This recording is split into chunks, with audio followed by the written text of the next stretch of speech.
सर्वप्रथम मी Shweta Rajendra Jadhav at present मी हॉस्पिटलमध्ये OT sister plus ॲडमिनच्या पोस्टवर आहे आताच्या.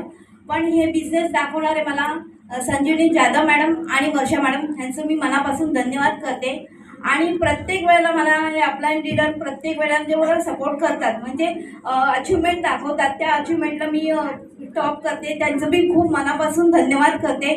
आणि मला प्रत्येक वेळेला सपोर्ट करणारी माझी फॅमिली, माझी मुलं प्रत्येक वेळेला म्हणजे ह्या कामातून म्हणजे हॉस्पिटलमधून येऊन मी बाहेर फील्ड वर्कमध्ये जाते, त्याच्यामुळे मला त्यांना वेळ द्यायला भेटत नाही. त्यामुळे प्रत्येक वेळेला माझी मुलं मला सपोर्ट करतात. माझे मिस्टर तर बरोबर असतातच, आम्ही दोघं पण असतो. पण या मुलांचं मी खूप कौतुक करण्यासारखं तर म्हटलं तर खूप, म्हणजे माझी मोठी मुलगी प्रत्येक वेळेला माझ्या 2 छोट्या मुलांना सांभाळून घेते. त्यांचं मी खूप मनापासून धन्यवाद करते. आणि माझे मिस्टर पण मला खूप मदत करतात प्रत्येक वेळेला. आणि प्रत्येक वेळेला आपल्याला हा सपोर्ट देणं